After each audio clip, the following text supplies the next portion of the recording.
ഷിബീർ ഒരു എഞ്ചിനീയറാണ്. എങ്ങനെയായിരുന്നു ഷിബീറിന്റെ ഒരു തുടക്കം? ഒരു പോസിറ്റീവായിട്ട് എന്തെങ്കിലും ചെയ്യണം എന്നുള്ള ഒരു മൈൻഡ് സെറ്റ്. ക്യാഷ് പോയാലും അത് ട്യൂഷൻ ഫീ ആയിട്ട് കണക്കൊക്കെ അത് നല്ലൊരു ഇതാണല്ലോ. ക്യാഷ് പോലെ നിങ്ങളൊരു ട്യൂഷൻ എനിക്കത് പല പ്രവാസികളുടെ ഒരു വലിയൊരു പ്രശ്നമാണ് തോന്നുന്നത്. ഫൈനൽ ഇയർ ഒക്കെ ആയ സമയത്താണ് എനിക്ക് ഈ പറഞ്ഞ പോലെ ഒരു അഫെയർ ഉണ്ടാവുന്നു. ഡീപ്പ് പ്രേമം പിടിച്ചാണല്ലേ. ഈ ഗ്രോ ചെയ്യണം എന്നൊരു താല്പര്യം ഉണ്ടെങ്കിൽ എത്രയും പെട്ടെന്ന് എത്തിപ്പെടേണ്ട ഒരു സ്ഥലം. നീ നിന്റെ മുന്നിലെ വെളിച്ചം കാണും, പടുകൂറ്റൻ കെട്ടിടങ്ങൾ കാണും, സാധ്യതകളുടെ ഒരു വലിയ നഗരം നീ കാണും, പണിയെടുക്കുന്നവന്റെ പടച്ചോനായ ദുബായിയെ നീ കാണും.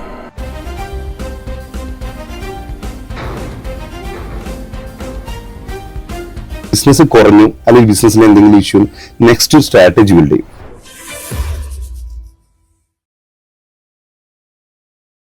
കോളേജിൽ പഠിക്കുന്ന സമയത്ത് തന്നെ ഒരു സംരംഭകനാവണം എന്നുള്ള അതിയായ മോഹം. അങ്ങനെ ഒരു ടീഷർട്ടിൻ്റെ ഒരു ബിസിനസ് സ്റ്റാർട്ട് ചെയ്യുന്നു. മലപ്പുറം ജില്ലയിലാകെ ആകമാനം അത് വ്യാപിപ്പിക്കുന്നു. പക്ഷേ കുറച്ച് കാലം കഴിയുമ്പോഴേക്കും അതിന് ഒരുപാട് മാർക്കറ്റിൽ നിന്ന് ചലഞ്ചസ് ഏറ്റെടുത്ത് അത് ഫെയിലാവുന്നു. പക്ഷേ വിട്ടുകൊടുക്കാൻ തയ്യാറായില്ല. സിവിൽ എഞ്ചിനീയറിംഗ് പഠനശേഷം വീണ്ടും റിനോവേഷൻ വർക്കൊക്കെ എടുത്തുകൊണ്ട് ആ ഒരു ഇൻഡസ്ട്രിയിലേക്ക് കാലെടുത്ത് വെക്കുന്നു, ഓൺടർപ്രണർഷിപ്പിലേക്ക് കാലെടുത്ത് വെക്കുന്നു. ഇന്ന് ഷാപ്കോ ഗ്ലോബൽ ബിൽഡ് അസിസ്റ്റ് എന്നൊരു വലിയൊരു ബ്രാൻഡ് ബിൽഡ് ചെയ്ത ഷബീറാണ് ഇന്ന് നമ്മളോടൊപ്പം ഉള്ളത്. Shabeer, welcome to the show. Shabeer ഒരു എഞ്ചിനീയറാണ്. പഠിക്കുന്ന സമയം തൊട്ട് തന്നെ ഒരു ഓൺടർപ്രണർഷിപ്പിൻ്റെ മോഹമായിട്ട് ഇറങ്ങിയതാണ്. 11 വർഷമായി ഇൻഡസ്ട്രിയിൽ. എങ്ങനെയായിരുന്നു ഷബീറിൻ്റെ ഒരു തുടക്കം? എങ്ങനെ? ഞാൻ കോളേജിൽ, ബാംഗ്ലൂരാണ് ഞാൻ കോളേജിലൊക്കെ പഠിച്ചത്. ഞാൻ സ്കൂൾസിന് ശേഷം ഞാൻ ബാംഗ്ലൂർ പോയി. ബാംഗ്ലൂർ പഠനകാലത്ത് തന്നെ എൻ്റെ സുഹൃത്തിനെ കൂട്ടിയിട്ട് ഞാനൊരു ടീഷർട്ടിൻ്റെ സംരംഭം സ്റ്റാർട്ട് ചെയ്തു. ആദ്യം മുതലേ എന്തെങ്കിലും ഒരു ബിസിനസ് ചെയ്യണം എന്നുള്ളൊരു മോഹം. എൻ്റെ നാട്ടിലെവിടെയാണ്? ഞാൻ മലപ്പുറമാണ്. അതെ. പഠിച്ചതൊക്കെ സാധാരണ സ്കൂളുകളിൽ, ഗവൺമെൻറ് സ്കൂളുകളിൽ പഠിച്ചു. അതിനുശേഷം ഞാൻ +2 ശേഷം നേരെ ബാംഗ്ലൂർ പോയി. അപ്പോൾ മലപ്പുറത്തുള്ള എനിക്ക് പൊതുവേ നമുക്കൊക്കെ ഫ്രണ്ട്സൊക്കെ ഉള്ളത് കൊണ്ട് അറിയാം, പഠിക്കുന്ന സമയം തന്നെ എന്തെങ്കിലുമൊക്കെ ഒരു സൈഡായിട്ട് എന്തെങ്കിലും ചെയ്യണം എന്നുള്ള ആഗ്രഹം വല്ല കുറച്ച് കൂടുതലാണെന്നോ. എന്തെങ്കിലുമൊക്കെ ആദ്യം മുതലേ എന്തെങ്കിലും ചെയ്യണം. പഠനകാലത്ത് തന്നെ എന്തെങ്കിലും അങ്ങനത്തെ ഒരു സർക്കിളിലാണ് എപ്പോഴും എത്തിപ്പെടുക. ഫ്രണ്ട് സർക്കിളാണെങ്കിലും എന്തെങ്കിലും ഒരു ബിസിനസ് അല്ലെങ്കിൽ എന്തെങ്കിലും സ്വന്തമായിട്ട് ചെയ്യണം എന്നുള്ള ആഗ്രഹമുള്ള ആളുകളുടെ ഒരു സർക്കിളിലേക്ക് എപ്പോഴും എത്തിപ്പെടുക. അങ്ങനെ ഞാൻ കോളേജിലെത്തി. കോളേജിൽ പഠനകാലത്ത് ഒരു സെക്കൻഡ് ഇയർ ഒക്കെ ആയ സമയത്ത് എൻ്റെ കൂടെ ഉണ്ടായിരുന്നു നെമീറുണ്ട്, കണ്ണൂരുകാരനാണ്. അപ്പോൾ നെമീറിൻ്റെ ഫാദറിന് തിരുപ്പൂർ ഫാക്ടറിയാണ്, ടീഷർട്ട് മാനുഫാക്ചറിങ്. അങ്ങനെ നെമീറും ഞാനും ഡിസ്കസ് ചെയ്ത് ഞങ്ങൾ ഒരു ഏജ് എന്നുള്ളൊരു ബ്രാൻഡ് സ്റ്റാർട്ട് ചെയ്തു. ടീഷർട്ട് നെമീർ കണ്ണൂർ സെർവ് ചെയ്യും, അതുപോലെ ഞാൻ മലപ്പുറത്തും. ആ രീതിയിൽ അതും അന്ന് അത് ഒരു ബ്രാൻഡ് ആക്കണം എന്നുള്ള, അന്നേ ഒരു ബ്രാൻഡ് ബിൽഡ് ചെയ്യാനുള്ള ആഗ്രഹമുണ്ട്. അതെ, ഒരു ബ്രാൻഡ് ബിൽഡ് ചെയ്യാൻ ഉള്ളിൽ അതെ. അങ്ങനെ അത് സ്റ്റാർട്ട് ചെയ്തു. ഞാൻ ഒരു 15 ഡേയ്സിൽ 750 പീസസ് ടീഷർട്ട് നമ്മൾ പ്രൊഡക്ഷൻ ഉണ്ടാവും. അത് മന്ത്ലി 2 നമ്മൾ സപ്ലൈ ചെയ്യും. അന്ന് ഞങ്ങൾ തിരുപ്പൂർ പോവും. ഞങ്ങൾ ടീഷർട്ട് ക്ലോത്ത് പർച്ചേസ് ചെയ്തിട്ട് അതിൻ്റെ പ്രിൻറ്റ് കാര്യങ്ങളൊക്കെ, ഏത് തരത്തിലുള്ള പ്രിൻ്റാണ് കാര്യങ്ങളൊക്കെ നോക്കിയിട്ട് ഞങ്ങൾ സെലക്ട് ചെയ്ത് ഞങ്ങൾ തിരിച്ച് വീണ്ടും ബാംഗ്ലൂരിലോട്ട് തന്നെ വരും. ആഫ്റ്റർ 15 ഡേയ്സ് ആ സാധനം അത് തിരൂർ റെയിൽവേ സ്റ്റേഷനിൽ ഡെലിവർ ചെയ്യും. നമ്മൾ അവിടുന്ന് പിക്ക് ചെയ്യും. അത് ഞാൻ തിരൂരിൽ നിന്ന് ഡെലിവർ ചെയ്ത് പിക്ക് ചെയ്യും. നെമീർ അതുപോലെ തന്നെ കണ്ണൂരും ചെയ്യും. അത് ഞാൻ തന്നെ ഒരു ബൈക്കിൽ ഈ പറഞ്ഞ പോലെ ടീഷർട്ടിൻ്റെ മോഡൽസ് ഞാനെടുത്ത്, അതായത് ലീഡിങ് ആയിട്ടുള്ള ഓരോ ടൗണിലും, അതായത് മലപ്പുറത്താണെങ്കിൽ കോട്ടക്കൽ, അതുപോലെ മഞ്ചേരി, ഈ എല്ലാ ഭാഗത്തും എല്ലാ ടൗണിലും ഞാൻ ഓരോ ലീഡിങ് ആയിട്ടുള്ള ഷോപ്പുകൾ, 2 ഷോപ്പുകളിൽ ഒരു ടൗണിൽ കൊടുക്കുകയുള്ളൂ. അത് ബ്രാൻഡിനെ അത് ബ്രേക്ക് ചെയ്യരുത്, ബ്രാൻഡ് വാല്യൂ ബ്രേക്ക് ചെയ്യരുത് എന്നുള്ളതുകൊണ്ട് തന്നെ അവർക്കത് കൊടുക്കും. അങ്ങനെ അവർ അത് നല്ല രീതിയിൽ ബ്രാൻഡാക്കി മാറ്റാനുള്ള ഒരു സപ്പോർട്ടും അവർ ഭാഗത്തുനിന്നുണ്ടായിരുന്നു. കാരണം അന്ന് എൻ്റെ ഏജ് അറൗണ്ട് ഒരു 20 ഏജിലാണ്. അപ്പോൾ അന്ന് ആ ഒരു സപ്പോർട്ട് ഉണ്ടാവും. അങ്ങനെ ആ ഒരു ഓർഡർ എടുത്തു കഴിഞ്ഞാൽ അതിൻ്റെ അപ്പുറത്തെ ദിവസം നമ്മളത് പിന്നെ ആരെങ്കിലും കൂട്ടിയിട്ട് കാറിൽ അത് അവർക്ക് സെർവ് ചെയ്യും. അങ്ങനെ എല്ലാ 15 ഡേയ്സിലും ഈ സാധനം ഇങ്ങനെ കണ്ടിന്യൂസ് ആയിട്ട് ഒരു 1.5 വർഷമൊക്കെ അതിങ്ങനെ മുന്നോട്ട് കൊണ്ടുപോയി. പക്ഷെ അത് പിന്നീടുള്ള ഒരു മാർക്കറ്റിലെ കുറേ ചാലഞ്ചസ് കൊണ്ട് അത് പിന്നെ നമ്മുടെ ഒരു പ്രായം അതായതുകൊണ്ട് നമുക്ക് കുറേ ഒരു ഫണ്ടൊന്നും അതിലോട്ട് ഇൻവെസ്റ്റ് ചെയ്യാനില്ലാത്തത് കൊണ്ടും എന്തായാലും ക്രെഡിറ്റായിട്ട് മാർക്കറ്റിൽ ക്രെഡിറ്റ് ഇഷ്ടം പോലെ പോകുന്നൊരു സമയമാണ്. അപ്പോൾ അതുകൊണ്ട് അത് നമുക്ക് ഇങ്ങനെ മെല്ലെ സ്റ്റോപ്പ് ചെയ്യേണ്ട സ്റ്റോപ്പ് ചെയ്യേണ്ടി വരും. അത് വിചാരിച്ചത്ര സക്സസ് ആയില്ല. സക്സസ് ആയില്ല. Fail ആയി. മാർക്കറ്റിൽ കുറെ കാശ് പോയി. അതായത് നമ്മളിപ്പോൾ ഈ 15 ഡേയ്സിൽ ഈ സാധനം കൊടുക്കുമ്പോൾ നമുക്ക് ബിൽ ടു ബില്ല് എന്നൊക്കെ ആദ്യം ചിലപ്പോൾ റെഡി പേയ്മെന്റ് എടുക്കുന്ന ആളുകൾ പിന്നെ അത് ക്രെഡിറ്റിലേക്ക് പോകും. പിന്നെ ക്രെഡിറ്റിലോട്ട് പോകും. പിന്നെ ഗാർമെന്റ് ഇൻഡസ്ട്രിയിൽ അത് ക്രെഡിറ്റ് കുറച്ച് കൂടുതലാണ്. അതെ, ഭയങ്കര ചാലഞ്ചിങ് ഫീൽഡ്. അതിലോട്ട് ഇറങ്ങി കഴിഞ്ഞിട്ടുണ്ടെങ്കിൽ നമുക്ക് ഒരു ലെവൽ എത്തിക്കഴിഞ്ഞാൽ പിന്നെ അത് പോരാന്ന് കാര്യം. കാരണം നമ്മുടെ ഫണ്ട് കിട്ടൂല മാർക്കറ്റിൽ ഉണ്ടാവും. അതെ, നമ്മുടെ അക്കൗണ്ട്സിൽ കുറെ കാശും നമ്മൾ പ്രോഫിറ്റും കാര്യങ്ങളൊക്കെ ഉണ്ടാവും. പക്ഷെ അത് ക്യാഷ് ആയിട്ട്, ലിക്വിഡ് ക്യാഷ് ആയിട്ടോ അല്ലെങ്കിൽ നമ്മുടെ ബാങ്ക് അക്കൗണ്ടിൽ അങ്ങനെ ഒരു എമൗണ്ട് ഉണ്ടാവില്ല.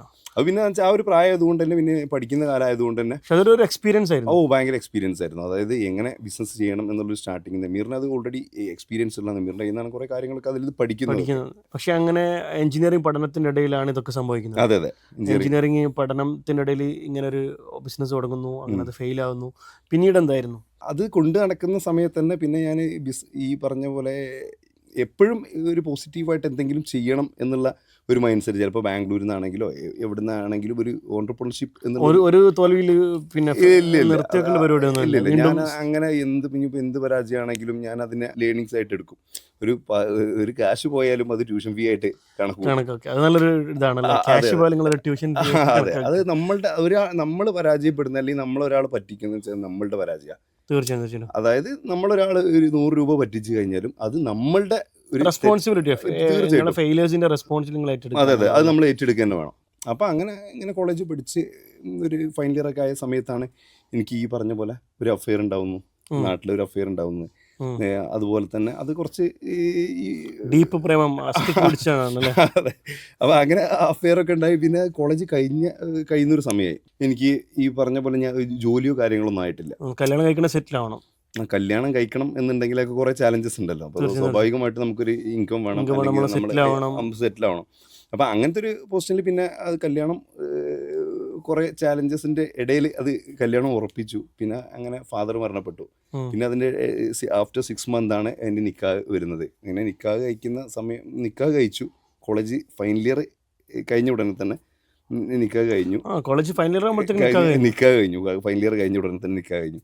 അതിനുശേഷം ഞാൻ ഈ പറഞ്ഞ പോലെ ഒരു കമ്പനിയിൽ സൈറ്റ് സൂപ്പർവൈസറായിട്ട് കയറും. പെട്ടെന്ന് തന്നെ നമുക്ക് ആ ഒരു നിക്കാഹ് കഴിഞ്ഞത് കൊണ്ട് പിന്നെ ജോബ് നോക്കാനും അല്ലെങ്കിൽ ഒന്ന് സെറ്റിൽ ആവാനും പ്രഷർ കൂടുതലായിരിക്കും. അത് പിന്നെ ആദ്യം എന്ന് വെച്ചാൽ ആ പഠിക്കുന്ന കാലഘട്ടം എന്ന് പറഞ്ഞാൽ നല്ല ഫ്രണ്ട് സർക്കിളും റിലാക്സ് ആയിട്ട് ബിസിനസ് ചെയ്യണം. ഫ്രണ്ട് സർക്കിൾ നമ്മൾ നല്ല ലൈഫ് എൻജോയ് ചെയ്ത് പോയിരുന്നതാണ്. പിന്നെ ലൈഫ് ഒരു സെക്കൻഡ് കൊണ്ട് ലൈഫ് അങ്ങ് മാറണം. പിന്നെ നമ്മൾ സീരിയസ് ആയിട്ടുള്ള ഒരു പേഴ്സണായിട്ട് മാറണം. തീർച്ചയായിട്ടും. ആ ഒരു എൻജോയ്മെന്റും ചില്ലിങ്ങും കാര്യങ്ങളെല്ലാം മാറ്റിയിട്ട് നമ്മൾ അങ്ങ് മാറണം. അപ്പം അങ്ങനത്തെ ഒരു സിറ്റുവേഷൻ വന്ന് കഴിഞ്ഞു. ഒരു കമ്പനിയിൽ സൈറ്റ് എഞ്ചിനീയർ ആയിട്ട്. അങ്ങനെ എത്ര വർഷം അവിടെ വർക്ക് ചെയ്തു? Around 2 years, 1.5 to 2 years work ചെയ്തു. അങ്ങനെ ജോലിക്ക് കയറേണ്ടി വന്നു. അങ്ങനെ 2 വർഷം വീണ്ടും സിവിൽ എഞ്ചിനീയറിംഗിന്റെ കുപ്പായൊക്കെ അണിഞ്ഞ് വീണ്ടും. അതെ അതെ, അവിടെ ഇരുന്ന് ഇതിലേക്കല്ലേ. ഞാനൊരു മീഡിയം ലെവലിൽ അത്യാവശ്യം നല്ല പ്രൊജക്റ്റുകളൊക്കെ ചെയ്യുന്ന ഒരു കമ്പനിയിലാണ് ഞാൻ വർക്ക് ചെയ്തിരുന്നത്. ഞാൻ കമ്പനിയിൽ വർക്ക് ചെയ്തപ്പോൾ ഡിഫറെൻറ്റ് പ്രോജക്റ്റ് എനിക്ക് 2 years കൊണ്ട് ഡിഫറെൻറ്റ് കാറ്റഗറി ഓഫ് പ്രോജക്റ്റ് നല്ലൊരു എക്സ്പീരിയൻസ് കിട്ടി. ഒരു ബോസാണ് കുറച്ചുകൂടി ട്രാവൽ ചെയ്യുന്ന ആളായിരുന്നു. അപ്പോൾ അതുകൊണ്ട് തന്നെ എന്നെ കൂടുതൽ ഉത്തരവാദിത്തങ്ങൾ, അതായത് എന്നെ വീട്ടിൽ ഞാൻ 5ാമത്തെ മകനാണ്. എനിക്ക് 4 ജ്യേഷ്ഠന്മാർ, ഒരു അനിയന്, ഞങ്ങൾ 6 ആൺമക്കൾ. അപ്പോൾ പിന്നെ ഫാദറും എല്ലാവരും വളരെ ആക്റ്റീവായിട്ടുള്ള ആളുകളാണ്. സോ ഇപ്പം എന്നെ നമ്മളിപ്പോൾ വീട്ടിലൊരു ചെറിയ മകന് എന്നുള്ള രീതിയിൽ ഉത്തരവാദിത്തങ്ങളൊന്നും ഏൽപ്പിക്കില്ല. അപ്പോൾ അതുകൊണ്ട് തന്നെ നമ്മളെപ്പോഴും ഇനിയിപ്പോൾ എൻ്റെ ഏജ് ഇതാണെങ്കിലും ഞാൻ വീട്ടിലൊരു ചെറിയ ഉമ്മാൻ്റെ ജ്യേഷ്ഠന്മാരുടെ ഇടയിലും നമ്മളെ ചെറിയ കുട്ടി എന്നുള്ള ലെവലിലായി ഉണ്ടാവുള്ളൂ. പക്ഷെ അപ്പോൾ ഞാൻ ആ കമ്പനിയിൽ കയറിയപ്പോൾ കുറേ ഉത്തരവാദിത്തങ്ങൾ നമ്മൾ ഏൽപ്പിക്കാൻ തുടങ്ങിയപ്പോൾ നമുക്ക് കൂടുതൽ ആത്മാർത്ഥതകൾ. ഇനീഷ്യലി കുറച്ച് ബുദ്ധിമുട്ടായിരിക്കും ഉത്തരവാദിത്തങ്ങൾ പെട്ടെന്ന്. അതായത് അല്ല, നമ്മൾ ആ കമ്പനിയിൽ കയറുന്ന സമയത്ത് നമുക്ക് എന്തെങ്കിലും കാരണം അത് നമ്മുടെ ഒരു ആവശ്യമായി മാറി. പ്രഷർ ഉണ്ട്. ഇത് പഠിക്കൽ നമ്മുടെ ആവശ്യമായി മാറി. അവിടുന്ന് എന്ത് ഏൽപ്പിച്ചാലും ഏത് സമയത്ത് കാര്യങ്ങൾ ചെയ്യണമെന്ന് പറഞ്ഞാലും എനിക്ക് 24/7 ഞാൻ വർക്ക് ചെയ്യാൻ തയ്യാറായിരുന്നു. അങ്ങനെ അവിടുന്നാണ് പിന്നെ വീണ്ടും ആദ്യത്തെ ഈ ഒരു മേഖലയിൽ ആദ്യത്തെ കമ്പനി. അതെ അവിടുന്ന് എനിക്ക് എല്ലാ കാര്യങ്ങളും പഠിച്ചെടുക്കാൻ പറ്റി. ഭയങ്കര കോൺഫിഡൻസ് എനിക്ക് ബിൽഡ് ചെയ്യാൻ പറ്റി. അതായത് റിനോവേഷൻ വർക്ക് ആണെങ്കിൽ, കൊമേഴ്ഷ്യൽ ആണെങ്കിൽ, റെസിഡൻഷ്യൽ ആണെങ്കിൽ, പിന്നെ STP ടാങ്ക്, ഒരു 200 years ഓൾഡ് ആയിട്ടുള്ള ഒരു വീടിൻ്റെ റിനോവേഷൻ വർക്ക് ഉണ്ടായിരുന്നു. അങ്ങനെ ഡിഫറെൻ്റ് ആയിട്ടുള്ള ഒരു മസ്ജിദിൻ്റെ വർക്ക് ഉണ്ടായിരുന്നു. ഡിഫറെൻ്റ് ആയിട്ടുള്ള പല വർക്കുകളും എനിക്ക് ആ സമയത്ത് മോണിറ്റർ ചെയ്യാൻ പറ്റി. ഞാൻ അതിൻ്റെ സൈറ്റിൽ എഞ്ചിനീയറായിട്ട് നിൽക്കാൻ പറ്റി, വളരെ ആക്റ്റീവായിട്ട്. അതായത് എനിക്ക് ആ സമയത്തൊക്കെ ഞാൻ കമ്പനിയിൽ വർക്ക് ചെയ്യുന്ന സമയത്ത് പെരുന്നാളിൻ്റെ സമയത്ത് കോൾസ് ഇങ്ങനെ വരും, നമ്മൾ ഏത് സമയത്തും കോൾസ് വരും. അപ്പോൾ മോർണിംഗ് ഒരു 7:15 ആകുമ്പോഴേക്കും ഞാൻ വീട്ടിൽ നിന്ന് ഇറങ്ങിയിരിക്കണം. എനിക്ക് 7:45 ഉള്ളിൽ സൈറ്റിലെത്തണം. അതിൻ്റെ ഉള്ളിൽ ഞാൻ ഒരു 6:30 ഞാൻ കുളിക്കാൻ കയറിയിട്ടില്ലെങ്കിൽ കോള് വരല്ലോ. കോൾ എന്ന് അറ്റൻഡ് ചെയ്തില്ല, ഈ ലേബേഴ്സ് ആണല്ലോ, ഇവർ ചിലപ്പോൾ സൈറ്റിലെത്തൂല. അപ്പോൾ അവരവിടെ എത്തിയില്ലെങ്കിൽ ബോസിന് എനിക്ക് ഭയങ്കര പേടിയുള്ളായിരുന്നു. കാരണം ആൾ സ്ട്രിക്റ്റ് ആയിട്ടാണ് ഇങ്ങനെ കാര്യങ്ങളൊക്കെ നമ്മളോട് പറയുക. അപ്പോൾ അതിനനുസരിച്ച് തന്നെ ഞാൻ വർക്ക് ചെയ്യുകയും ചെയ്യും. പെരുന്നാളിനൊക്കെ നമുക്ക് ലീവുള്ള ദിവസം കോള് വരാനായിട്ട് ഞാൻ ഫ്രസ്ട്രേറ്റഡ് ആയിരുന്നു. വരായിട്ട് കാരണം വെച്ചാൽ ഞാൻ അതിൻ്റെ ഒരു ഭാഗമായിട്ട് മാറി, ലൈഫിന്റെ ഒരു പാർട്ടായിട്ട് മാറി. ഞാൻ അത്രയും ആത്മാർത്ഥമായിട്ട് ഇൻവോൾവ് ചെയ്തു. ഇതൊരു നല്ലൊരു ടേക്ക് ഉണ്ട്. കാരണം നമ്മൾ ഫസ്റ്റ് വർക്ക് കിട്ടുമ്പോൾ 2 രൂപത്തിൽ നമുക്കത് എടുക്കാം.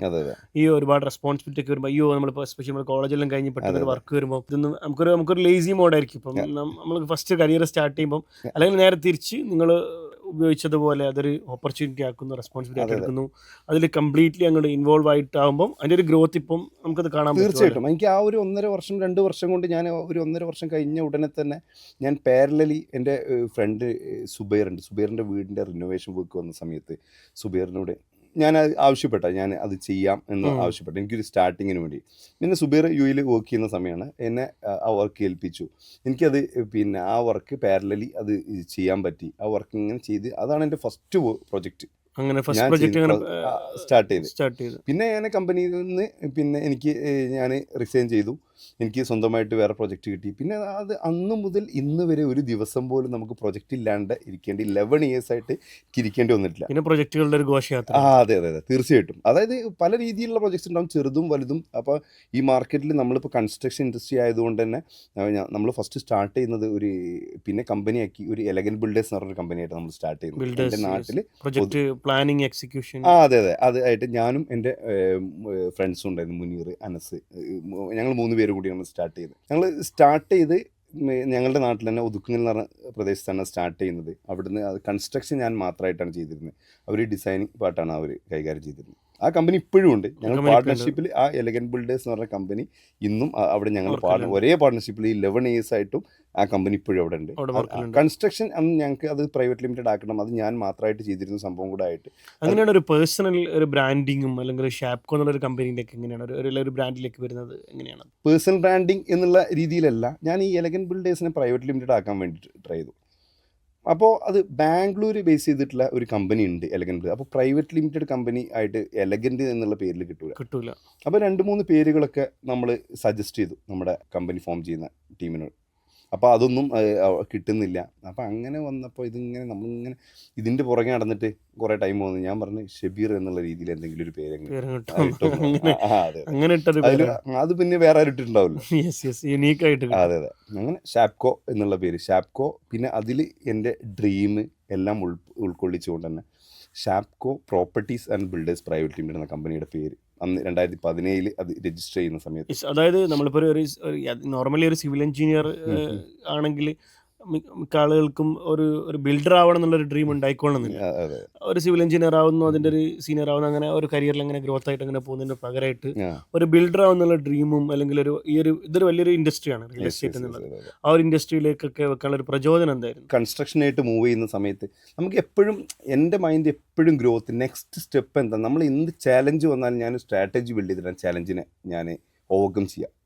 അതായത് ഇന്നിപ്പോൾ ബിസിനസ് കുറഞ്ഞു അല്ലെങ്കിൽ ബിസിനസ്സിൽ എന്തെങ്കിലും ഇഷ്യൂ, നെക്സ്റ്റ് സ്ട്രാറ്റജി ബിൽഡ് ചെയ്യും. യെസ്, ഞാൻ ഇന്നും ഒരു ഡയറിയും ഒരു പെന്നും എൻ്റെ കയ്യിലുണ്ടാവും. എന്നും എവിടെ ട്രാവൽ ചെയ്യുമ്പോഴും എൻ്റെ കയ്യിൽ അന്ന് മുതൽ ഞാൻ വർക്ക് ചെയ്യുന്ന സ്റ്റാർട്ട് ചെയ്ത അന്ന് മുതലുണ്ടാവും എൻ്റെ ടു ഡു ലിസ്റ്റായിട്ടും അല്ലെങ്കിൽ നെക്സ്റ്റ് പ്ലാനായിട്ടും. ഓരോ എന്തെങ്കിലും ചാലഞ്ച്, എന്തൊരു ഡൗൺ സിറ്റുവേഷൻ വന്നാൽ ഞാൻ തന്നെ ഓവർകം ചെയ്യും.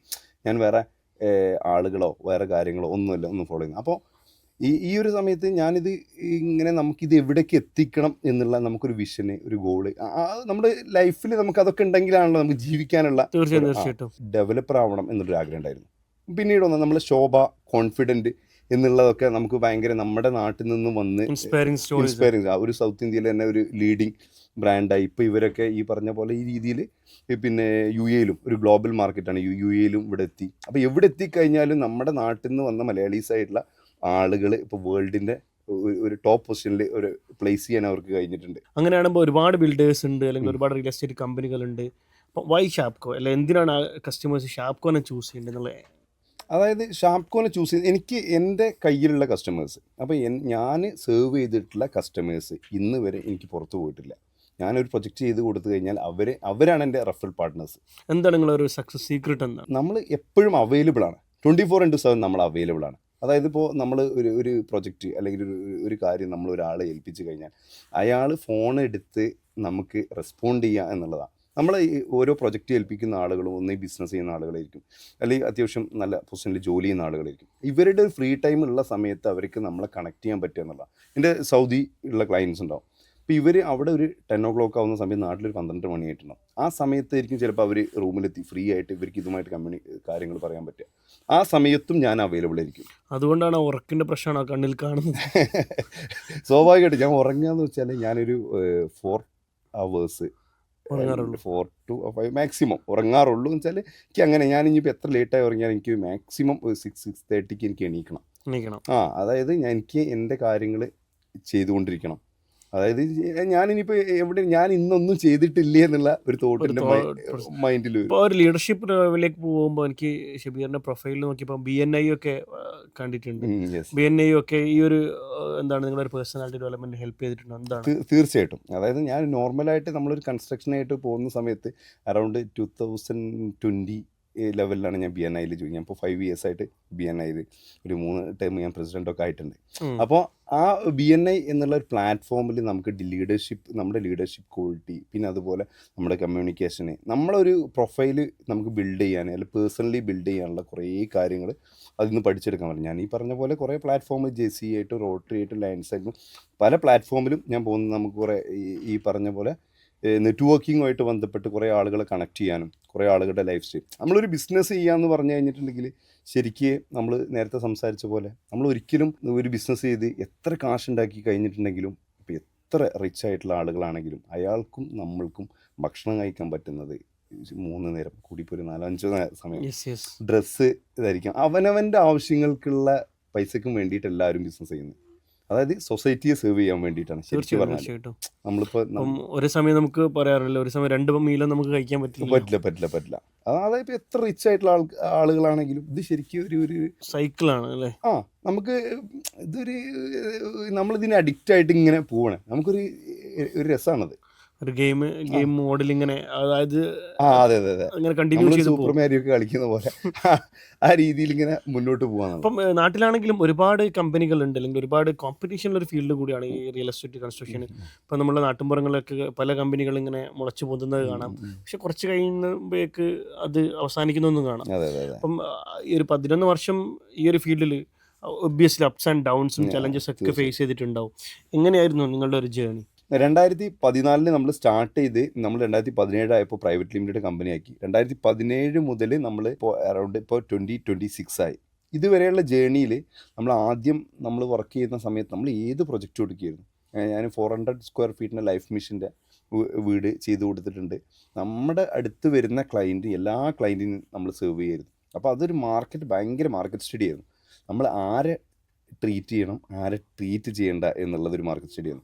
അപ്പോൾ നമ്മൾ പല സമയത്തും അപ്സ് ആൻഡ് ഡൗൺസ് എന്ന് പറഞ്ഞാൽ നമ്മൾ പ്രൊജക്റ്റ് കിട്ടും, നമ്മൾ കോട്ട് ചെയ്യും, ചിലത് കിട്ടും, ചിലത് കിട്ടില്ല. അപ്പോൾ കിട്ടുന്ന പ്രൊജക്ട്സാണ് ചില പ്രൊജക്ട്സിനൊക്കെ ഫണ്ടിങ്ങിൻ്റെ ഇഷ്യൂ വരും. അപ്പോഴും നമ്മളത് ഓവർകം ചെയ്യണം. നമ്മളിപ്പോൾ നമ്മളിപ്പോൾ ബാംഗ്ലൂർ പ്രൊജക്റ്റ് ചെയ്യണം എന്നുണ്ടെങ്കിൽ നമ്മളവിടെ നമ്മുടെ ടീമിനെയും നമ്മുടെ മെറ്റീരിയൽസൊക്കെ അവിടെ പ്ലേസ് ചെയ്ത് കഴിഞ്ഞു. അവിടെ ഫണ്ട് കിട്ടിയാലും കിട്ടിയിട്ടില്ലെങ്കിലും നമുക്ക് ആ പ്രൊജക്റ്റ് ഓൺ ടൈമിൽ കംപ്ലീറ്റ് ചെയ്തില്ലെങ്കിൽ നമുക്ക് ഓരോ ദിവസവും നമുക്കിങ്ങനെ നമ്മളുടെ പേയ്മെൻറ്റിൻ്റെ മീറ്റർ ഇങ്ങനെ റൺ ചെയ്തുകൊണ്ടിരിക്കും. അപ്പോൾ അങ്ങനെ വരുന്ന സമയത്താണ് ഇതിൽ കുറേ ചാലഞ്ചസ് വരുന്നത്. അപ്പോൾ നടന്നുകൊണ്ടിരിക്കും. നമ്മളെ 0 ഇൻവെസ്റ്റ്മെന്റിൽ സ്റ്റാർട്ട് ചെയ്തതാണ് നമ്മുടെ കമ്പനി എന്നൊക്കെ പറയുന്നത്. ഞങ്ങൾ 3 പേരും അന്ന് സ്റ്റാർട്ട് ചെയ്യുമ്പോഴും പിന്നെ അത് ഷാപ്പ് പോകുമ്പോഴൊക്കെ നമ്മളതിങ്ങനെ ഇതിൽ നിന്ന് കിട്ടുന്നതുമായിട്ട് നമ്മളിങ്ങനെ അപ്പാക്കിയിട്ട് കൊണ്ടുവരുന്നത്. അപ്പോൾ അങ്ങനെ പല സ്റ്റേജിലും നമുക്ക് അപ്സ് ആൻഡ് ഡൗൺസ് വന്നിട്ടുണ്ട്. പക്ഷേ എന്ത് ഡൗൺ സ്റ്റേജ് വന്നാലും നമ്മളൊരു പുതിയ സ്ട്രാറ്റജി ബിൽഡ് ചെയ്തിട്ട് നമ്മൾ ചലഞ്ച് ചെയ്യും. നമ്മൾ ഓരോ ആളുകളും, അതായത് നമ്മൾ വരുന്ന നമ്മളൊരു ഐഡിയൽ കസ്റ്റമർ എന്നൊരു സാധനം ഉണ്ട് എന്നുള്ളത് നമ്മൾ ഈ അടുത്ത് നമ്മൾ മനസ്സിലാക്കി. അതിനുശേഷമാണ് നിങ്ങൾ യുഎഇയിലേക്ക് വന്നത്. അതെ. അതായത് എനിക്കുണ്ടായിരുന്ന ക്ലയന്റ് ലിസ്റ്റിൽ UAE, സൗദി ബേസ്ഡ് ആയിട്ട് കുറെ NRI ക്ലയൻസ് കൂടുതലായിട്ടുണ്ട്. അപ്പോൾ അവരൊക്കെ വെച്ചാൽ അവർക്ക് നാട്ടിലോട്ട് എപ്പോഴും ഫ്രീക്വന്റ് ട്രാവൽ ചെയ്യാൻ പറ്റില്ല. ഒന്ന് ഫാമിലി ആയിട്ട് ഇവിടെ സെറ്റിൽ ആയിരിക്കും, പിന്നെ അവരുടെ ടൈം കാര്യങ്ങൾ. പിന്നെ ഇവിടുത്തെ ഒരു കാര്യം എന്ന് പറഞ്ഞു കഴിഞ്ഞിട്ടുണ്ടെങ്കിൽ ഇവിടെ ഓൾമോസ്റ്റ് 7 ഇവിടെ അപ്പാവും, ഇവിടെ ഓണാവും 7 ഒരു 3:30 ആകുമ്പോഴേക്കും ഇവിടെ ഓഫ് ആവും. ആ സമയം 7 എന്ന് പറഞ്ഞ നാട്ടിൽ ഒരു ഓൾമോസ്റ്റ് ഈ പറഞ്ഞ പോലെ 5:30 സമയമാണ്. അവിടെ നാട്ടിൽ ഓണാവുന്നേ ഉണ്ടാവും. അപ്പോൾ നിങ്ങൾ ഡ്യൂട്ടിക്ക് കയറി കഴിഞ്ഞു, പിന്നെ ഒരു 3:30 കഴിഞ്ഞ് ഇവിടെ എത്തി കഴിഞ്ഞാൽ ഓൾമോസ്റ്റ് വർക്ക് തീരുന്ന സമയം. അപ്പോൾ ഈ പറഞ്ഞ പോലെ ഓൺ ടൈം കമ്മ്യൂണിക്കേഷന് കാര്യങ്ങളൊന്നും പ്രോപ്പർ അല്ലാതെ കാര്യങ്ങളൊക്കെ നടക്കും. എനിക്കത് പല പ്രവാസികളുടെ ഒരു വലിയൊരു പ്രശ്നമാണെന്ന് തോന്നുന്നത്. പിന്നെ ഇപ്പം നാട്ടിൽ വീടും കാര്യങ്ങളൊക്കെ ഏൽപ്പിച്ചു കൊടുക്കുന്ന അവരായിട്ടുള്ള ഈ കമ്മ്യൂണിക്കേഷൻ്റെ ടൈമിങ്ങിൻ്റെ ഒരു പ്രശ്നമല്ലേ? തീർച്ചയായിട്ടും കൺവീനിയൻറ്റ്. നിങ്ങൾ ആ സമയത്ത് നമ്മൾ വർക്ക് എടുക്കുന്ന ആളുകൾ വരെ നമ്മളിപ്പോൾ വർക്ക് എടുത്ത് അത് മുന്നോട്ട് പോകുന്ന സമയത്തൊക്കെ അവർ ചിലപ്പോൾ നമ്മൾ ഈ വർക്ക് സ്റ്റാർട്ട് ചെയ്തിട്ട് പിന്നീട് വരിക അവരുടെ ഹൗസ് വാമിങ്ങിൻ്റെ സമയത്തായിരിക്കും. അപ്പോഴും അവർക്ക് കുറേ കൺസേൺസ് ഉണ്ടാവും, ഇത് ഇങ്ങനെ അല്ലായിരുന്നു വേണ്ടത്, ആയിട്ടില്ല. ഇപ്പോൾ നമ്മൾ ഇപ്പോൾ ഈ പറഞ്ഞ പോലെ ഒരു ടൈല് നമ്മൾ പർച്ചേസ് ചെയ്യണമെങ്കിൽ ആ ടൈലിൻ്റെ ഫോട്ടോ നമ്മൾ എടുത്ത് അയാൾക്ക് അയച്ചു കൊടുക്കണമെങ്കിൽ നമ്മൾ ഫോട്ടോ എടുത്ത ഫോണിനനുസരിച്ച് ഈ കളറ് മാറും, ചേഞ്ച് ആവും. അപ്പോൾ ആ ഒരു സമയമൊക്കെ നമ്മൾ നോക്കുമ്പോൾ, പിന്നെ അതേപോലെ ക്ലയൻറ്റിനായിട്ടുള്ള ഡയറക്റ്റ് ഇൻട്രാക്ഷൻ ഇല്ലാത്ത സമയത്തൊക്കെ കുറേ പ്രശ്നങ്ങളുണ്ട് അതിൽ. ഓൺലൈൻ പർച്ചേസ് അതെ, ഇപ്പോൾ എത്ര ടെക്നോളജി എത്ര ഡെവലപ്പായി എന്ന് പറഞ്ഞാലും നമ്മൾ മലയാളീസിനെ സംബന്ധിച്ച് ഇതൊരു ഇമോഷണലി ഭയങ്കര ഇമോഷണൽ ട്രാപ്പാണോ? എന്താണ് നിങ്ങളുടെ അഭിപ്രായം? എന്താണ് അതെന്താ സംഭവം എന്ന് വെച്ചാൽ ഇപ്പോൾ പുതിയ ഒരു ജനറേഷൻ്റെ അപ്പുറം അതിൻ്റെ ബാക്കിലോട്ട് എടുക്കണം. ഇപ്പോൾ വീടെടുത്ത് കൊണ്ടിരിക്കുന്ന ആളുകളൊക്കെ പറഞ്ഞാൽ ഒരു 90-95 ജനിച്ച കുറേ ആളുകളാണ്. ഇവരൊക്കെ വെച്ചാൽ പാരൻസുമായിട്ട് ഭയങ്കര അറ്റാച്ച്ഡ് ആയിരിക്കും, നാടുമായിട്ടും പാരൻസായിട്ടും. നാട്ടിലെ ആ കൾച്ചർ, അവിടെയുള്ള ഈ പറഞ്ഞ ഓണായിട്ടും പെരുന്നാളായിട്ടും അവിടെയുള്ള ആഘോഷങ്ങളായിട്ടും, ഇനിയിപ്പോൾ ഇലക്ഷൻ ആണെങ്കിൽ നാട്ടിൽ വരും, ഓണാണെങ്കിൽ നാട്ടിൽ വരും. അപ്പം നാടിനായിട്ട് ഭയങ്കര കണക്റ്റഡാണ്. അവിടെ നിൽക്കാൻ ആഗ്രഹം ഇല്ലാണ്ട് പോകുന്നവരല്ല. പക്ഷേ ഇപ്പം പുതിയ ഒരുപാട് പോഡ്കാസ്റ്റുകളും ഒരുപാട് സാമ്പത്തിക വിദഗ്ധരൊക്കെ പറയുന്നത് വീടൊരു ലയബിലിറ്റിയാണ്, വീടിന് നിങ്ങൾ ഒരുപാട് പൈസകൾ അവിടെ ഡെഡ് അസെറ്റാണ് എന്നൊക്കെ പറയുന്നത് കേൾക്കാറുണ്ട്. എന്താണ് നിങ്ങളൊരു ഇൻഡസ്ട്രിയിലുള്ള ഒരു സ്പെഷ്യലിസ്റ്റ് എന്ന രൂപത്തിൽ നിങ്ങൾക്ക് ഇതിനെക്കുറിച്ച് പറയാം? ഒരാൾ ഒരു ജോലി ചെയ്ത് അല്ലെങ്കിൽ വിദേശത്ത് പോകണം, നമ്മുടെ ലൈഫ് സ്റ്റൈല് മാറാനും നമ്മുടെ ഫാമിലിനെ ഒന്ന് അപ്ഗ്രേഡ് ചെയ്യാനും വേണ്ടിയിട്ടാണ് നമ്മൾ എന്ത് ചെയ്യുന്നത്, വിദേശത്തൊക്കെ പോകുന്നത്. പിന്നെ അത് ലാബിലിറ്റി ആണെന്നും പറഞ്ഞുകൊണ്ട് നമ്മൾ അത് എടുക്കാണ്ടിരിക്കുന്ന ഇപ്പം ഇത് പറയുന്ന ആളുകൾക്കൊക്കെ വീടുണ്ടാവും. ഇത് ലാബിലിറ്റി ആണെന്ന് പറയുന്ന ആളുകളൊക്കെ ചെയ്യുന്ന പോഡ്കാസ്റ്റ് അവർ വീട്ടിലിരുന്ന് നല്ലൊരു പോഡ്കാസ്റ്റ് സ്റ്റുഡിയോ സെറ്റ് ചെയ്തിട്ടായിരിക്കും. എന്നിരുന്നാലും മറ്റുള്ള സംസ്ഥാനങ്ങളിലെ ആളുകളൊക്കെ നമ്മൾ പലപ്പോഴും കമ്പയർ ചെയ്യണമെങ്കിൽ മറ്റുള്ള രാജ്യക്കാരുടെ ആളുകളൊന്നും വീടിന് വേണ്ടി ഇത്രയും വലിയ പൈസ കിട്ടില്ല. ഇപ്പം പലപ്പോഴും പറയാറുണ്ട് നമ്മുടെ നാട്ടിലെ അറബികളൊക്കെ അല്ലെങ്കിൽ പ്രവാസികളൊക്കെ പറയാറുണ്ട്, പ്രവാസികളുടെ വീടുകളൊക്കെ അറബികളൊക്കെ കണ്ടിട്ടുണ്ടെങ്കിൽ ഞെട്ടിപ്പോകും. അതിന് മാത്രം വലിയൊരു ഇൻവെസ്റ്റ്മെൻ്റ് ആണ് അവർ നടത്തുന്നത്. ഇപ്പോൾ ഒരു 6,000 10,000 സ്ക്വയർ ഫീറ്റിലൊക്കെ വലിയ വീടുകൾ എടുത്തിട്ട് എന്നിട്ടും ആരും താമസിക്കാതെ ഗൾഫിലൊക്കെ സെറ്റിലായ അല്ലെങ്കിൽ വിദേശത്ത് സെറ്റിലായ ഒരുപാട് ആളുകളുണ്ട്. അപ്പം അത് അവിടെ വെറുതെ കിടന്ന് അതിന് മെയിൻറ്റെയിൻ ചെയ്യാൻ പോലില്ല, ആളുകളില്ലാതൊക്കെ വരില്ലേ? ഇതിലിപ്പോൾ വീട് എന്ന് പറയുമ്പോൾ നമ്മൾ 100% ആളുകളും വീടുണ്ടാക്കുന്ന അങ്ങനെയല്ല. ഒരു അറൗണ്ട് 60-65% ആളുകളും വീട് അവർക്ക് അത്യാവശ്യമാണ്. താമസിക്കാൻ ഒരു വീട് എന്നുള്ളത് ആവശ്യമാണ്. ഒരു അറൗണ്ട് 20% ആളുകൾ ഒരു ലക്ഷറി, നിങ്ങളീ പറഞ്ഞ പോലെ ലക്ഷറി ആയിട്ട് ഒരു ലൈഫ് സ്റ്റൈൽ അപ്ഗ്രേഡ് ചെയ്ത് അങ്ങനെ ജീവിക്കണം എന്ന് ആഗ്രഹിക്കുന്നവരാണ്. ബാക്കിയൊരു 10-15% ആളുകൾ ഒരു പോസ്റ്റ് ലൈഫ് കാണിക്കണം, ഒരു ഷോ ഓഫിനും വേണ്ടിയിട്ട്. പക്ഷെ അതൊക്കെ അവരുടെ കയ്യിൽ പൈസ ഉണ്ടായിട്ടാണ് ഈ ഒരു വീട് നാട്ടിലുണ്ടാക്കുമ്പോൾ എത്ര ആളുകൾ ജീവിക്കുന്നുണ്ട്. നിങ്ങളിപ്പോൾ ഇവിടെ വർക്ക് ചെയ്തു, UAE നിന്നുകൊണ്ട് നിങ്ങൾ ജോലി ചെയ്തു അല്ലെങ്കിൽ ബിസിനസ് ചെയ്തു, ഫണ്ട് ഉണ്ടാക്കിയിട്ട് ഈ ഫണ്ട് നാട്ടിലോട്ടൊരു വീട് വെക്കുന്ന സമയത്ത് അവിടെയുള്ള താഴെയുള്ള ഈ പറഞ്ഞ പോലെ അതുമായിട്ട് ബന്ധപ്പെട്ട് മേസൺറി വർക്ക് ചെയ്യുന്നവന്, പടവുകാരനും തേപ്പുകാരനായിട്ടുള്ള ആളുകൾ, ഇതിൻ്റെ ഓരോ ഘട്ടത്തിലും വർക്ക് ചെയ്യുന്ന ആളുകൾ, അതുപോലെ തന്നെ മെറ്റീരിയൽ, നമ്മുടെ നാട്ടിലുള്ള എക്കോണമിനെ ഇത് ഡെവലപ്പ്. തീർച്ചയായിട്ടും നാട്ടിലെ ഏറ്റവും കൂടുതൽ ആളുകൾക്ക് ഒരു എന്താ പറയുക കൺസ്ട്രക്ഷൻ ഇൻഡസ്ട്രിയിൽ വരുന്നതും ഈ ഒരു വീടുകളിലാണ്. പിന്നെ ഇത് ലാബിലിറ്റി ആണെന്ന് പറഞ്ഞാൽ അവിടെ ഇൻവെസ്റ്റ് ചെയ്യാണ്ട് നമ്മൾ ഈ പറഞ്ഞ പോലെ പുറത്ത് നാടുകളിൽ അവിടുന്ന് ഫണ്ട് ഉണ്ടാകും, അവിടെ തന്നെ ഇൻവെസ്റ്റ് ചെയ്യുന്നു. എന്നിട്ട് നമ്മൾ ഇവിടെ നിന്നിട്ട് നമ്മളെ നാടിനെ കുറ്റം പറഞ്ഞിട്ട് എന്താണ് കാര്യം? അത് പറയുന്ന ആളുകളൊക്കെ ആത്യന്തികമായി എനിക്കും തോന്നാറില്ല, last end of the day നമ്മൾ ബാക്ക് ടു ഹോം എന്നുള്ളൊരു വലിയൊരു ഒരു പ്രതീക്ഷ ഉണ്ട് നമുക്ക്, നാട്ടിലേക്ക് തന്നെ മടങ്ങി പോകേണ്ടി. തീർച്ചയായിട്ടും നമുക്ക് അവിടെ ഒരു വീട് വേണമെന്നുള്ളൊരു ഇമോഷണൽ. അതെ, നമ്മളെ ഇവിടെ കുറേ സക്സസ്ഫുൾ ആയിട്ടുള്ള കുറേ ബിസിനസ് ചെയ്യുന്ന ആളുകളുണ്ട്. ഇവരൊക്കെ ഇവിടുന്ന് സക്സസ് ആയതിനു ശേഷം ഇപ്പോൾ നമ്മുടെ നാട്ടിൽ ഇവർ ഡെവലപ്പ് ചെയ്തുകൊണ്ടിരിക്കുകയാണ്. നമ്മുടെ ലുലു ആയിട്ടുണ്ടെങ്കിലും ഈ പറഞ്ഞ നെസ്റ്റോ ആയിട്ടുണ്ടെങ്കിലും ഒക്കെ ഇപ്പോൾ നമ്മുടെ നാട്ടിലെ ഓരോ സിറ്റികളിലും വന്നുകൊണ്ടിരിക്കുകയാണ്. അവർ ഇവിടുന്ന് സക്സസ് ആയി ഇവിടുന്ന് ഫണ്ട് ഉണ്ടായി. അതായത് നമ്മുടെ നാടിനോട് നമുക്ക് എന്തായാലും ഒരു കമ്മിറ്റ്മെന്റ്. അതുപോലെ തന്നെ എനിക്ക് തോന്നുന്നു ഇപ്പം കാലങ്ങൾക്കനുസരിച്ചിട്ട് ആളുകളുടെ എസ്പെഷ്യലി മലയാളികളുടെ വീടിനോടുള്ള അപ്രോച്ചും മാറിയിട്ടുണ്ട്. എല്ലാം പണ്ട് നമ്മുടെ നാട്ടിൽ ഒരു സ്ഥലം വാങ്ങിയിട്ട് വീടെടുക്കുക അതെന്ന് പറയാൻ എനിക്ക് ഇപ്പോൾ ഫ്ലാറ്റുകളാണെങ്കിലും വില്ലകളാണെങ്കിലും കമ്മ്യൂണിറ്റികളാണെങ്കിലും ഒത്തിരി പ്രൊജക്റ്റുകൾ ഇപ്പം മലപ്പുറത്താണെങ്കിലും കോഴിക്കോടാണെങ്കിലും തൃശ്ശൂരൊക്കെ ആണെങ്കിലും എല്ലാ സിറ്റികളിലും ഒരുപാട് പ്രൊജക്റ്റുകൾ വരുന്നുണ്ട്. അപ്പോൾ എന്താണ് ആ ഒരു വലിയ മാറ്റത്തിന് കാരണം? അതായത് ഫ്ലാറ്റുകളും ഈ പറഞ്ഞ പോലെ കാലിക്കറ്റ് സിറ്റിയിലൊക്കെ നോക്കി കഴിഞ്ഞിട്ടുണ്ടെങ്കിൽ ഇപ്പോൾ ഇഷ്ടം പോലെ നല്ല നല്ല നല്ല പ്രൊജക്ട്സ് വരുന്നുണ്ട്. ഫ്ലാറ്റുകൾ അതായത് ഒരു സെക്കൻഡ് ഹോം ആയിട്ടാണ് ആളുകൾ ഫ്ലാറ്റുകളൊക്കെ ചൂസ് ചെയ്യുന്നത് എന്നുള്ളതാണ്. ഒന്ന് സിറ്റി ലൈഫ് ഒന്ന് സ്പെൻഡ് ചെയ്യാനും പിന്നെ ഇവിടെ വർക്ക് ചെയ്യുന്ന സമയത്ത് ഒരു ഫ്ലാറ്റ് പർച്ചേസ് ചെയ്ത് ഇവിടെ നാട്ടിലോട്ട് പോകുന്ന സമയത്ത് ഒന്ന് അവിടെ സ്റ്റേ ചെയ്യുക, ഇങ്ങോട്ട് വരിക. എന്നിരുന്നാലും ഒരു അഡ്രസ്സ് എന്നുള്ളൊരു സംഭവമുണ്ട്. നമ്മളൊരു വീട് എടുക്കുന്നപ്പോൾ ഒരാളുടെ ഒരു കല്യാണം ഒരു അഡ്രസ്സ് ഇത് ഇവരെവിടെയാണ്. കാര്യം ഒരു ഫ്ലാറ്റിനപ്പുറം ഇപ്പോൾ ആളുകൾ വീണ്ടും ഫ്ലാറ്റ് വാങ്ങിയിരുന്ന ഒരു സമയമുണ്ട്. എന്നിരുന്നാലും ഇപ്പോൾ ഒരു ആളുകൾ ഒന്നുകിൽ വില്ല കമ്മ്യൂണിറ്റി അല്ലെങ്കിൽ ഒരു ഇൻഡിവിജ്വൽ ഒരു വീടെടുക്കുന്ന വെച്ചാൽ നമുക്കൊരു അഡ്രസ്സ് എന്നൊരു സാധനം തന്നെ അതൊരു നമ്മൾ ഒന്ന് നമ്മുടെ നാട്ടിലെ ഒരു കൾച്ചറും അതുപോലെ ഇവൻ എവിടെ ഉള്ളതാണ് ഇവന്റെ എന്താണ് ഒരു കല്യാണം നോക്കും ക്രെഡിബിലിറ്റി. അതെ ക്രെഡിബിലിറ്റി എന്നുള്ളിടത്തൊക്കെ ഒരു ഇമ്പോർട്ടൻ്റ് ആയിട്ടുള്ള സംഭവം. അപ്പോൾ ആളുകൾ എന്തായാലും അതിനപ്പുറം ഇപ്പോൾ ഇൻഡിവിജ്വൽ വില്ലാസ് അല്ലെങ്കിൽ വീടൊക്കെ വെക്കുന്നതിൽ. അപ്പോൾ ഷാപ്കോ ഇപ്പം യുഎയിലേക്കും കൂടി എക്സ്പാൻഡ് ചെയ്യാണ്. ഇപ്പോൾ നമ്മളിപ്പോൾ പോഡ്കാസ്റ്റ് ചെയ്യുന്നത് ദുബായിൽ വെച്ചിട്ടാണ്. എന്തിനാണ് നിങ്ങൾ യുഎയിലേക്ക് വരുന്നു അല്ലെങ്കിൽ യുഎയിൽ നിങ്ങൾ എന്താണ് ഒരു USP ആണ് നിങ്ങൾ കസ്റ്റമറോട്? അത് കഴിഞ്ഞ ജാനുവരിയിലാണ് നമ്മൾ യുഎയിലെത്തുന്നത്.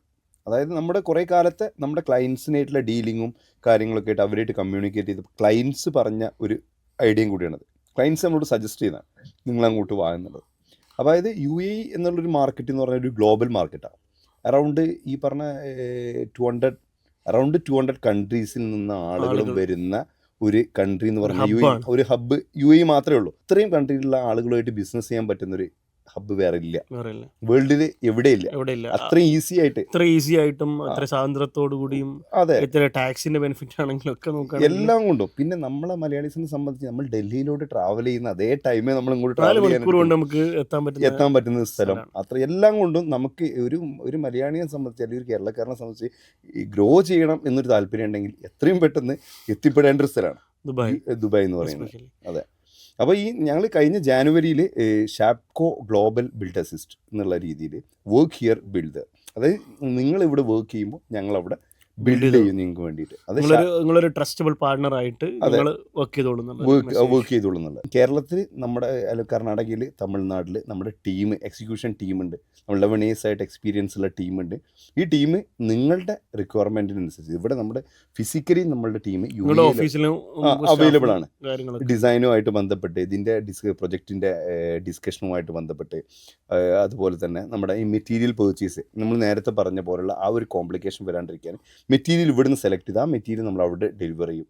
ടച്ച് ആൻഡ് ഫീൽ ഒക്കെ ടച്ച് ആൻഡ് ഫീൽ കിട്ടും. ഇതൊക്കെ ഒരു നമ്മൾ നേരത്തെ പറഞ്ഞ ഒരു കാര്യം. ആളുകൾക്ക് കാരണം വീടിൽ ഭയങ്കര കോൺഷ്യസ് ആണ്. അതാണ് എസ്പെഷ്യലി ഇപ്പം ലേഡീസ് ആകുമ്പോൾ കുറച്ചുകൂടി അവർക്ക് എല്ലാത്തിനും കൃത്യമായി, എസ്പെഷ്യലി ഇപ്പോൾ സോഷ്യൽ മീഡിയയിൽ ദിവസവും റീലുകൾ കാണുകയാണ്, ഓരോ മെറ്റീരിയലുകൾ ഓരോ അഡ്വാൻസ്ഡ് ആവുകയാണ്. പിന്നെ എനിക്കൊന്ന് മലയാളികളെ സംബന്ധിച്ചിടത്തോളം ഉള്ളിനുള്ളിൽ ഒരു കോമ്പറ്റീഷൻ മൈൻഡ് സെറ്റ് ഉണ്ട്. എൻ്റെ വീട് മറ്റേ വീടിനേക്കാളും കുറച്ചുകൂടി എങ്ങനെ നന്നാക്കാം, എങ്ങനെ യുണീക്ക് ആവാം, എങ്ങനെ സ്റ്റൈലിഷ് ആകാം, എങ്ങനെ മോഡേൺ ആക്കാം എന്നുള്ളൊരു തോട്ട് പ്രോസസ് ഉണ്ട്. അതാണ് നിങ്ങളൊരു ബിസിനസിന്റെ അതായത് അവരുടെ ഒരു ഈ പറഞ്ഞ പോലെ മേജർ ഫണ്ടാണ് നമ്മളോട് ഇൻവെസ്റ്റ് ചെയ്യാൻ പോകുന്നത്. തീർച്ചയായിട്ടും. അതായത് ഇപ്പോൾ ഒരാള് കയ്യിലുള്ള ഫണ്ടിന്റെ നമ്മുടെ മെജോറിറ്റി ഇൻവെസ്റ്റ് ചെയ്യുന്ന വീട്ടിലാണ്. അപ്പൊ ഇവർക്ക് ഇതിൽ ഇൻവോൾവ് ആവാൻ പറ്റുന്നില്ല. കാരണം വർക്ക് സ്റ്റാർട്ട് ചെയ്ത് കഴിഞ്ഞാൽ അവിടെ ഫണ്ട് പമ്പിങ് മാൻഡേറ്ററി ആണ്. ആ പമ്പ് ചെയ്യുന്ന സമയത്താണ് ഇവർക്ക് ചിലപ്പോൾ ട്രാവൽ ചെയ്യാൻ വരെ പറ്റില്ല. കാരണം അവിടെ വർക്ക് നടക്കാൻ ഇവിടെ ഫണ്ട് പമ്പിങ് നടക്കാം. ആ സമയത്ത് ഇവർക്ക് ഇത് ഇൻവോൾവ് ചെയ്യാൻ പറ്റില്ല. ആ ഇൻവോൾവ് ചെയ്യാൻ പറ്റാത്തത് കൊണ്ട് തന്നെ ആ പ്രോജക്റ്റ് ഹാൻഡ് ഓവർ ചെയ്യുന്ന സമയത്ത് അവർ അങ്ങോട്ട് വരുള്ളൂ. അപ്പൊ അത്യാവശ്യം ആ ഒരു നമ്മുടെ സ്വപ്ന ഭവനം അതിൽ ഇവർക്ക് ഇൻവോൾവ് ചെയ്യാൻ കോംപ്രമൈസ് ചെയ്യാതെ നമ്മൾ വിചാരിച്ച പോലെ നടന്ന് കിട്ടണം. അവിടെയാണ് നിങ്ങളൊരു സ്കോപ്പ്. അപ്പൊ അവിടെ നമ്മൾ എന്ത് ചെയ്യണം, ഇവരിതിൽ ഇൻവോൾവ് ചെയ്യിക്കണം, ശരിക്കും ഇതിൽ ഇൻവോൾവ് ചെയ്യണം. അല്ലെങ്കിൽ ഇത് കഴിഞ്ഞ് ഈ വർക്ക് കഴിഞ്ഞാൽ ഇവർക്ക് എന്തായാലും കുറേ കാര്യങ്ങൾ പറയാനുണ്ടാവും. അത് നമ്മൾ കുറേ നെഗറ്റീവ്സ് ഉണ്ടാവും. കാര്യം അത് ശരിയായിട്ടില്ല, അത് ഇങ്ങനെയല്ല വിചാരിച്ച്. അപ്പോൾ അവിടെ നിന്ന് ആ ഒരു പ്രോബ്ലം സോൾവ് ചെയ്യാൻ നമ്മൾ ഇവരുടെ കൂടെ ഇവിടെ ഇരിക്കുക. അപ്പോൾ നമ്മൾ പ്രേക്ഷകരോട് എസ്പെഷ്യലി നമ്മളെ പോഡ്കാസ്റ്റ് കാണുന്നത് ഇവിടുത്തെ ബിസിനസ് ഓണേഴ്സാണ്, GCCയിലെ ബിസിനസ് ഓണേഴ്സാണ്. ഇവരോർക്ക് നിങ്ങൾക്ക് എന്ത് പ്രോമിസാണ് കൊടുക്കാനുള്ളത് ഷാപ്കോൻ്റെ ഒരു ഫൗണ്ടർ എന്ന രൂപത്തിൽ? അതായത് നമുക്ക് പറയാനുള്ളതെന്ന് വെച്ചാൽ നിങ്ങൾ നാട്ടിൽ ഒരു പ്രൊജക്റ്റ് ചെയ്യുകയാണെങ്കിൽ, നാട്ടിൽ നിങ്ങളൊരു റെസിഡൻഷ്യൽ പ്രൊജക്റ്റ് ചെയ്യുകയാണ്, ഒരു അറൗണ്ട് എബോവ് 5000 സ്ക്വയർ ഫീറ്റിന് എബോവ് ഉള്ള ഒരു പ്രൊജക്റ്റ് ചെയ്യുകയാണെങ്കിൽ നിങ്ങൾ തീർച്ചയായിട്ടും നിങ്ങൾ ഷാപ്കോയെ കോൺടാക്ട് ചെയ്യണം. കാര്യം എന്താ വെച്ചിട്ടുണ്ടെങ്കിൽ ഷാപ്കോ ടീം ഇവിടെ അവൈലബിൾ ആണ്. നിങ്ങളുടെ ഫുൾ ടൈം, നിങ്ങളുടെ ഡ്യൂട്ടി ടൈം 8 hours ആണെങ്കിൽ ആഫ്റ്റർ 8 hours നിങ്ങൾ പറയുന്ന സമയത്ത് നമ്മളുടെ ടീം ഇവിടെ അവൈലബിൾ ആണ്. നമുക്കതിൻ്റെ കമ്മ്യൂണിക്കേഷൻ, നിങ്ങളുടെ കൂടെ നിങ്ങളുടെ ഒരു പാർട്ട്ണറായിട്ട് ഞങ്ങളിവിടെ നിന്നിട്ട് നിങ്ങൾ നാട്ടിലുള്ള പോലെ ആ പ്രൊജക്റ്റ് ഞങ്ങൾ കംപ്ലീറ്റ് ചെയ്ത് തരും എന്നുള്ളതാണ് നമുക്ക് പറയുന്നത്. ഇനി ഒരു കൊമേഴ്ഷ്യൽ പ്രൊജക്റ്റ് ആണെങ്കിലും ഇനി സൗത്ത് ഇന്ത്യയിലെ ഏത് ഭാഗത്തും ഒരു പൊട്ടൻഷ്യൽ നിങ്ങളൊരു ബെഞ്ച് മാർക്ക് ഉണ്ടോ, അല്ലെങ്കിൽ ഇത്ര സ്ക്വയർ ഫീറ്റ് ആണോ? ഒരു എബോവ് 5000 സ്ക്വയർ ഫീറ്റ് ഉള്ള പ്രൊജക്റ്റുകളാണ് നമ്മൾ ഫോക്കസ് ചെയ്യുന്നത്. പ്രവാസികളുടെ ഒരു അത്യാവശ്യം ഒരു സെറ്റിൽ ആയിട്ടുള്ള പ്രവാസികളൊക്കെ ഒരു 4000+ 5000+ സ്ക്വയർ ഫീറ്റുള്ള ഒരു വീട് നിർമ്മിക്കാനുള്ളൊരു ആ ഒരു മെന്റാലിറ്റി ആണ്. അതെ അതെ അതെ, യെസ്. കാര്യം വെച്ചാൽ അവർക്കാണ് നമ്മൾ ആവശ്യമുള്ളൂ. നമ്മൾ സെർവ് ചെയ്യുന്നത് നമ്മളെ ആവശ്യമുള്ള ക്ലയൻസിന് മാത്രം. എനിക്കൊന്ന് പണ്ടത്തെ പോലെ, പണ്ടൊരു വീട് ഒരു മുറ്റം എന്നതിനേക്കാൾ ഉപരിയായിട്ട് ഇന്നിപ്പം പലർക്കും എന്താണ് പറയുക, പ്രത്യേകിച്ച് പ്രവാസികൾക്കൊക്കെ ഒരു സ്വിമ്മിംഗ് പൂൾ വേണം, അല്ലെങ്കിൽ ഒരു ജിം അതിൽ വേണം, ഒരു കോർട്ട് അതിൽ വേണം എന്നുള്ള രൂപത്തിലേക്കുള്ള അതൊരു 5 star ഹോട്ടലിലുള്ള ഏകദേശം ഫെസിലിറ്റീസ് ഒക്കെ വെക്കേഷന് പോകുമ്പോൾ ആ ഒരു ഫെസിലിറ്റി വേണം എന്നുള്ള ലെവലിലേക്ക്. അതെ, അതാണ് അവർക്ക് വേണ്ടത്. അപ്പം അങ്ങനത്തെ, അതായത് അവർക്ക് ടൈമില്ല ട്രാവൽ ചെയ്യാൻ. ഞാൻ സെർവ് ചെയ്യുന്ന ക്ലയൻസ് എന്ന് പറഞ്ഞാൽ ഒന്ന് ട്രാവൽ ചെയ്യാനൊന്ന് സമയമില്ല, അവർക്ക് ഇതിൽ ഇൻവോൾവ് ആവണം. അപ്പോൾ അവർക്ക് ഈ ഷാപ്കോ ഗ്ലോബൽ ബിൽഡ് അസിസ്റ്റ് എന്ന് പറഞ്ഞാൽ ഞങ്ങളുടെ ഈ ഒരു സർവീസ് അവർക്ക് ആവശ്യമാണ്. അങ്ങനത്തെ ക്ലയൻസിന് മാത്രം, ഞങ്ങൾ എല്ലാ ക്ലയൻസിനും വളരെ നിഷാണ്, വളരെ കുറഞ്ഞ പ്രോജക്ട്സ് മാത്രം, സെലക്ടഡ് പ്രോജക്ട്സ് മാത്രമേ ഞങ്ങൾ ചെയ്യുന്നുള്ളൂ. അതും ഞങ്ങൾ ഇന്നോസ് ആർക്കിടെക്ട്സ് ഉണ്ട്, ഞങ്ങളായിട്ട് കൊളാബറേറ്റ് ചെയ്യുന്ന ഔട്ട്സോഴ്സ് ചെയ്യുന്ന ആർക്കിടെക്ട്സ് ഉണ്ട്. ഈ ടീമിനൊക്കെ ഉൾപ്പെടുത്തിക്കൊണ്ട് ഇവരുടെ പ്രൊജക്റ്റിൻ്റെ പൊട്ടൻഷ്യൽ അനുസരിച്ചുള്ള ഒരു പുതിയൊരു ടീം ബിൽഡ് ചെയ്ത് ആ ടീമാണ് കംപ്ലീറ്റ്ലി ഈ പ്രൊജക്റ്റ് ഹാൻഡിൽ ചെയ്യുക. ഓക്കെ, നമ്മൾ ആ ഒരു കമ്പനിയെ കുറിച്ച് പറഞ്ഞു. അഗെയിൻ ഇപ്പോൾ ഒരു 11 വർഷം കൊണ്ട് ഷബീറിന് ബിസിനസ് ബാക്ക്ഗ്രൗണ്ട് ഉണ്ടായിരുന്നോ, അല്ലെങ്കിൽ സ്വന്തമായിട്ടായിരുന്നോ കാര്യങ്ങൾ? ബിസിനസ് ബാക്ക്ഗ്രൗണ്ട്, ഞങ്ങൾ എൻ്റെ ഫാദർ ഈ പറഞ്ഞ എന്നെ അറിയായിരുന്നു, അതുപോലെ തന്നെ എൻ്റെ 3 ജ്യേഷ്ഠന്മാർ എന്നെ അറിയാണ്, പിന്നെ ബാക്കിയുള്ള ഞാൻ പ്രദേശമാണെങ്കിൽ. ഈ ഒരു ചെറിയൊരു ഏജിൽ ഇത്രയും വലിയൊരു ഗ്ലോബൽ ലെവലിലേക്കുള്ള ഒരു എസ്പെഷ്യലി കൺസ്ട്രക്ഷൻ പോലത്തെ ഒരു മേഖലയിൽ അങ്ങനെ ഒരു സ്വന്തമായ ഒരു ബ്രാൻഡ് ബിൽഡ് ചെയ്യാൻ പറ്റി എന്നുള്ളത് വലിയൊരു അച്ചീവ്മെൻ്റ് ആണ്. അപ്പം ഈ അച്ചീവ്മെൻറ്റ് ചെയ്ത് നിങ്ങൾക്ക് നമ്മളെ പ്രേക്ഷകരോട്, അല്ലെങ്കിൽ ഒരുപാട് സംരംഭം തുടങ്ങിയ ആളുകളോട്, അല്ലെങ്കിൽ ഈ തുടങ്ങാൻ പോകുന്ന ആളുകളോട്, ഇപ്പം റൺ ചെയ്യുമ്പോൾ ഒരുപാട് സ്ട്രഗിൾസ് അനുഭവിച്ചിരിക്കുന്ന ഒരുപാട് ആളുകളുണ്ട് ഇത് കാണുന്നത്, അവരോട് നിങ്ങൾക്ക് ഫൈനലായിട്ട് എന്താണ് പറയാനുള്ളത്? അവരോട് ഫൈനലായിട്ട് പറയാനുള്ളത്, നമ്മൾ ഒരു ബിസിനസ് ചെയ്യണം എന്നാഗ്രഹിച്ചു കഴിഞ്ഞാൽ ആ മാർക്കറ്റിൽ അതിനൊരു ഗ്യാപ്പ് ഉണ്ട് എന്നുണ്ടെങ്കിൽ അത് ഇന്ന് സക്സസ് ആവോ നാളെ സക്സസ് ആവോ എന്ന് വിചാരിച്ച് അത് നിർത്തരുത്. അത് സക്സസ് ആവുന്നത് വരെ ട്രൈ ചെയ്തുകൊണ്ടേയിരിക്കണം. Trying and trying. നമ്മൾ അതിൻ്റെ പുറകെ തന്നെ കൂടിക്കൊണ്ടിരിക്കുക. നമുക്ക് എത്ര ഹവേഴ്സ് നമ്മൾ അതിൻ്റെ കൂടെ സ്പെൻഡ് ചെയ്യാൻ പറ്റും അതിനെക്കുറിച്ച് പഠിക്കുക. അതുപോലെ തന്നെ എന്ത് ഫെയിലിയർ വന്നു കഴിഞ്ഞിട്ടുണ്ടെങ്കിലും അതൊരു ലേണിംഗ് ആയിട്ട് എടുത്ത് നമ്മൾ അടുത്ത സ്റ്റെപ്പ്, അടുത്ത സ്ട്രാറ്റജി ബിൽഡ് ചെയ്ത് നമ്മൾ മുന്നോട്ട് പോകുക എന്നുള്ളതാണ്. മുന്നോട്ട് പോകുന്നവർക്കാണ് എന്തുള്ളത്, അന്തിമ വിജയമുള്ളത്. ആ വിജയം വരെ നമ്മൾ കണ്ടിന്യൂ ആയിട്ട് നമ്മൾ പൊരുതിക്കൊണ്ടേയിരിക്കുക. സോ അങ്ങനെ നിങ്ങൾക്ക് എല്ലാവർക്കും നിങ്ങളുടെ സ്വപ്നത്തിലേക്ക് പൊരുതാനുള്ളൊരു ഇൻസ്പിറേഷൻ ആവട്ടെ ഈ പോഡ്കാസ്റ്റ് എന്ന് പറഞ്ഞുകൊണ്ട് let's wind up. Thank you Shabeer.